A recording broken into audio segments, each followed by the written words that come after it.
Hello दोस्तों, welcome back to the channel. हाँ, हम बहुत टाइम के बाद मिल रहे हैं। उसका रीजन था कुछ कि हम कुछ टाइम के लिए गायब हो गए थे, बट अब हम लोग इस सेशन के लिए क्लास 12th के लिए वीडियोस फिर से स्टार्ट कर रहे हैं। आज की वीडियो रहेगी हमारी क्लास 12th मैक्रो इकोनॉमिक्स के लिए। इसके अंदर हम क्लास 12th मैक्रो इकोनॉमिक्स का फर्स्ट चैप्टर जो है वो पढ़ेंगे। एंड इस बार मेरी कमिटमेंट है कि मैं आपको सारी वीडियोस टाइम से प्रोवाइड करूंगा। पूरा सिलेबस यहाँ पर होगा, बस जुड़े रहना चैनल के साथ। तो चलिए विदाउट वेस्टिंग टाइम स्टार्ट करते हैं हमारी वीडियो को और सीखते हैं मैक्रो इकोनॉमिक्स का first chapter, which is circular flow of income.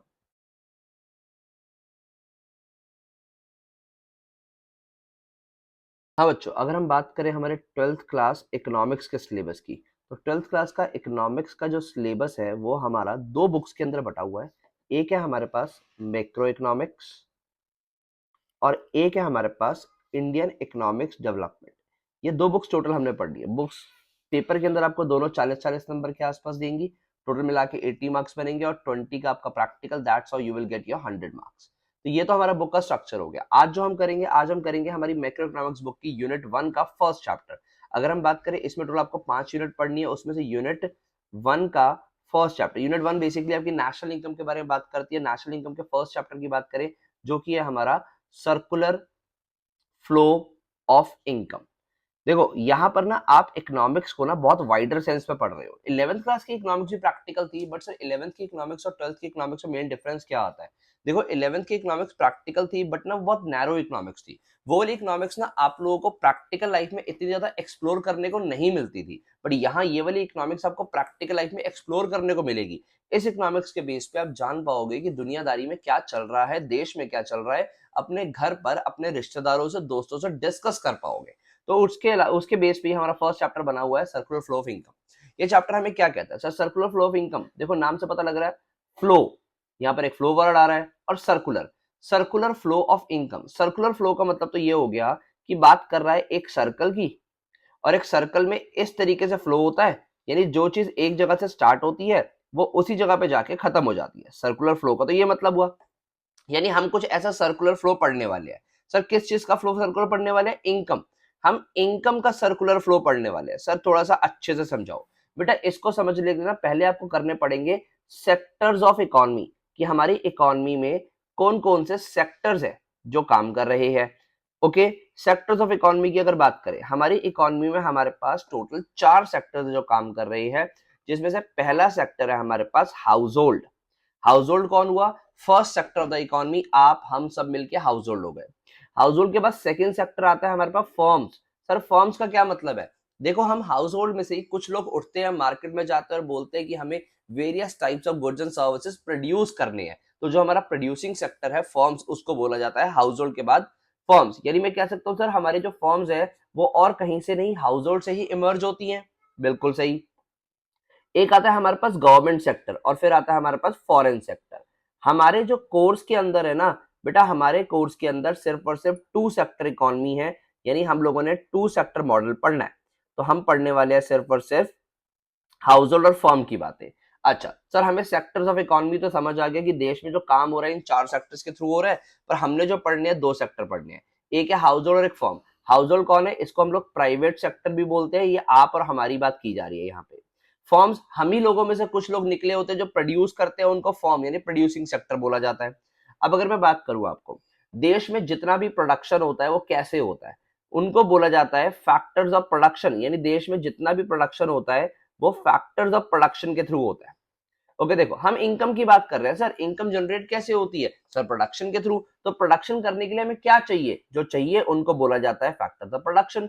अब फैक्टर्स ऑफ प्रोडक्शन देश में कितने तरीके के हैं? देखो देश में 4 तरीके के फैक्टर्स ऑफ प्रोडक्शन है: land, labour, capital and entrepreneur. देश में इन 4 चीजों के बेस पे ही सारी प्रोडक्टिव एक्टिविटीज हो रही है। यानी अब जिस भी प्रोडक्टिव एक्टिविटी का नाम लोगे वो और कुछ नहीं, वो इन 4 के बेस पे ही हो रहा है। ठीक है सर, हमें समझ आता है कि हमारी सारी प्रोडक्टिव एक्टिविटीज इन 4 चीजों के बेस पे ही हो रही है। अच्छा, अब ध्यान से सुनना बेटा कि ये 4 चीजें कैसे यूज हो रही है प्रोडक्शन करने के लिए। ध्यान से सुनो, हमारे पास ये हाउस होल्ड थे।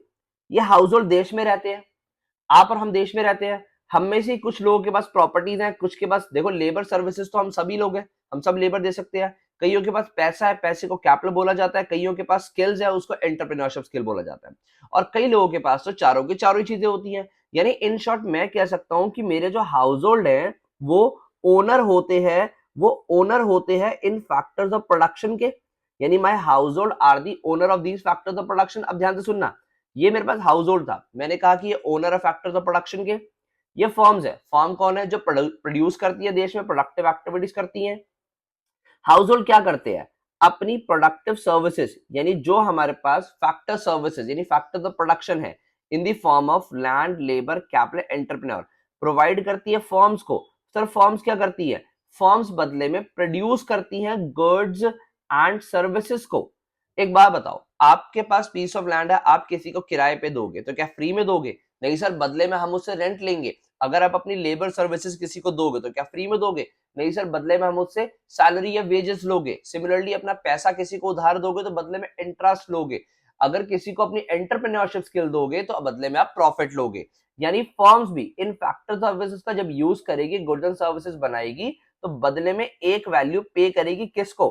हाउस होल्ड को, in the form of rent, wages, interest and profit. In rent, wages, interest, profit के रूप में पे किया जाएगा। क्यों पे हो रहा है? क्योंकि हमने फैक्टर सर्विसेज यूज करी। आपको दोनों पॉइंट ऑफ व्यू से साथ में साइमल्टेनियसली सोचना है, फॉर्म के पॉइंट ऑफ व्यू से और हाउस होल्ड के पॉइंट ऑफ व्यू से। अभी हमें इतना समझ आता है, पूरे चैप्टर का अगर ओवरव्यू ले, सर हमारे पास हमारी इकोनॉमी के अंदर सर्कुलर फ्लो ऑफ इनकम पढ़ना है। Circular flow of economy, circular flow of income पढ़ने के लिए पहले हमें पता होना चाहिए कि इकोनॉमी में सेक्टर्स कौन कौन से हैं। 4 सेक्टर टोटल है, जिसमें से हमने पढ़ने 2 sector, which is house hold and firms. अगर इसके बाद बात करें, हमारे पास 4 फैक्टर्स ऑफ प्रोडक्शन होते हैं जिनके थ्रू सारी प्रोडक्टिव एक्टिविटीज होती है। वो फैक्टर्स ऑफ प्रोडक्शन है लैंड, लेबर, कैपिटल, एंटरप्रेन्योर, जिनको ओन करता है और कोई नहीं, हाउस होल्डिंग। समझ आता है जी? हमने क्या पढ़ा सर्कुलर फ्लो के अंदर कि हाउस होल्ड सर अपना फैक्टर सर्विसेज देगा किसको? फॉर्म्स को, for producing goods and services, और फॉर्म्स बदले में रेंट, वेजेस, इंटरेस्ट, प्रॉफिट के रूप में फैक्टर पेमेंट्स पे करेंगी किसको? हाउस होल्ड को। तो ये पूरा प्रोसेस है। सर अभी सर्कुलर फ्लो कंप्लीट नहीं हुआ, क्योंकि इनकम तो एक साइड से निकल के सिर्फ यानी फॉर्म से निकल के हाउस होल्ड के पास गई है। अभी सर्कुलर फ्लो क्या हो गया? सर्कुलर फ्लो का मतलब कि जहां से शुरू होगा वहीं खत्म होगा। तो आओ देखो ना, फिर से लेते हैं। यहां पर हमने इस बार फॉर्म लिया, फिर हाउस होल्ड लिया। फॉर्म ने हाउस होल्ड को पे की थी factor income in the form of rent, wages, interest and profit. House hold क्या करेगा? अब देखो, आप और हम जो फॉर्म्स, गुड्स एंड सर्विसेज बना रही हैं, वो किसके लिए बना रही है? आप और हमारे लिए बना रही है। तो हम उनको कंज्यूम करेंगे। तो क्या हाँ फॉर्म हमें फ्री में दे देगी? नहीं सर, बिल्कुल भी फ्री में नहीं देगी। फॉर्म हमसे पैसा लेगी। तो जो हमसे पैसा लेगी, उस पैसे को हम बोलेंगे हमारा कंजम्पशन एक्सपेंडिचर। हमारा कंजम्पशन एक्सपेंडिचर, यानी इन शॉर्ट यहाँ पर रेंट, वेजेस, इंटरेस्ट, प्रॉफिट जो फॉर्म ने रिसीव किए थे, जो सॉरी फॉर्म ने पे किए थे हाउस होल्ड को, हाउस होल्ड उसी अमाउंट को वापस कर देंगे फॉर्म को। अब अगर आप ध्यान से देखो तो आपका सर्कुलर फ्लो ना कंप्लीट होते हुए दिख रहा है। पहले फॉर्म से पैसा गया हाउस होल्ड के पास, फिर हाउस होल्ड से दोबारा फॉर्म के पास चला गया in the form of consumption expenditure.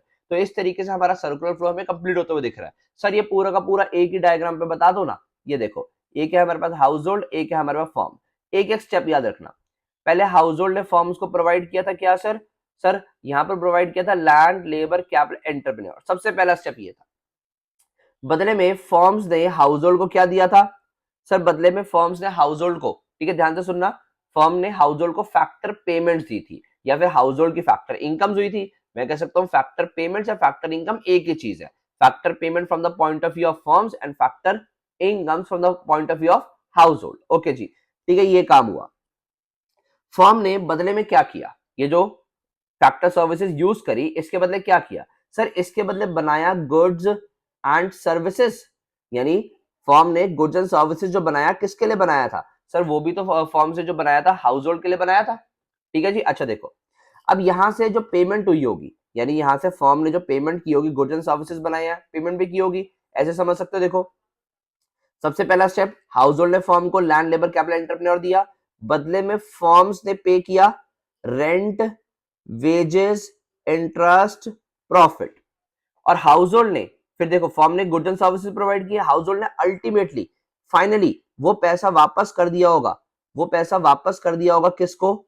Sir वो पैसा वापस कर दिया होगा फर्म्स को in the form of consumption expenditure. क्यों सर? क्योंकि गुड्स एंड सर्विसेज यूज किए होंगे हाउस होल्ड ने। अब अगर आप ध्यान से देखो, ये जो आउटर लूप है, आउटर लूप में आपको दिख रहा है कि हाउस होल्ड ने प्रोवाइड करी फैक्टर सर्विसेज सबसे पहले, या फैक्टर ऑफ प्रोडक्शन, बदले में फर्म्स ने प्रोवाइड किया गुड्स एंड सर्विसेज। क्या आउटर लूप में कहीं पर भी आपको मनी का इन्वॉल्वमेंट दिख रहा है? So this outer loop is called real flow. यानी हम लोग अपने फ्लो को रियल फ्लो तब बोलेंगे जब हमारे सर्कुलर फ्लो के अंदर मनी का इन्वॉल्वमेंट ना हो। और अगर आप इनर फ्लो देखो, इनर फ्लो में फर्म्स ने प्रोवाइड करा है रेंट, वेजेस, इंटरेस्ट, प्रॉफिट, बदले में हाउस होल्ड ने दिया है कंजम्पशन एक्सपेंडिचर। तो इस वाले फ्लो को हम बोलेंगे कौन सा फ्लो सर? इस वाले फ्लो को बोलेंगे हम मनी फ्लो। तो सर्कुलर फ्लो ऑफ इनकम में मनी फ्लो तब बोला जाएगा जब मनी का इन्वॉल्वमेंट रहेगा।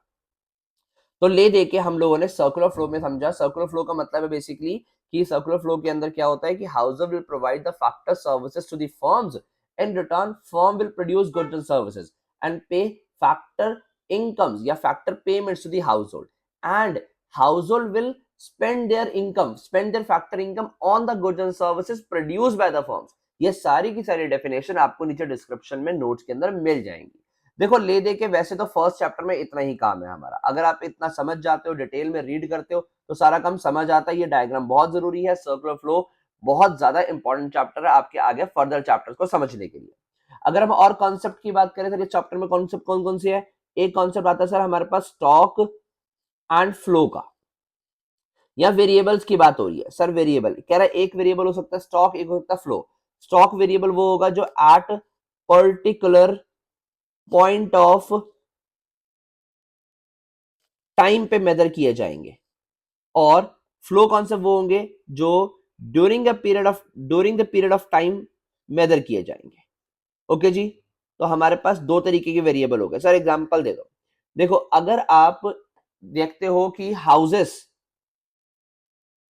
ऑन 31 दिसंबर, ठीक है, यानी आपने सिर्फ एक पर्टिकुलर डे पे एक सिटी के अंदर हाउसेस देखे तो वो स्टॉक कॉन्सेप्ट हुआ। पर आप देखते हो कि houses constructed from 1 December till 31 दिसंबर, ये आपका जो कॉन्सेप्ट हुआ, ये कॉन्सेप्ट कौन सा हुआ सर? ये आपका फ्लो कॉन्सेप्ट हुआ। बुक के अंदर आपको एग्जांपल गिवन है कि एक पानी का टैप है, उस पानी के एक पानी का टैंक है, उस पानी के टैंक में पानी भरा हुआ है और उसके साथ एक नल अटैच है। अब जो नल अटैच है उसमें से पानी बह रहा है, ये बुक के अंदर एग्जांपल है कि उसके अंदर पानी बह रहा है। तो कह रहा है जो पानी बह रहा है ना, ये हमारा फ्लो कॉन्सेप्ट है, जो फ्लो हो रहा है वो फ्लो कॉन्सेप्ट है, और जो पर्टिकुलर पॉइंट ऑफ टाइम पे टैंक के अंदर पानी जमा है वो हमारा स्टॉक कॉन्सेप्ट है। अब बुक में देखोगे, एक बार रीड आउट मारोगे समझ आएगा, मेरे नोट्स में भी नीचे मिल जाएगा, डिस्क्रिप्शन से आप ले सकते हो फ्री ऑफ कॉस्ट।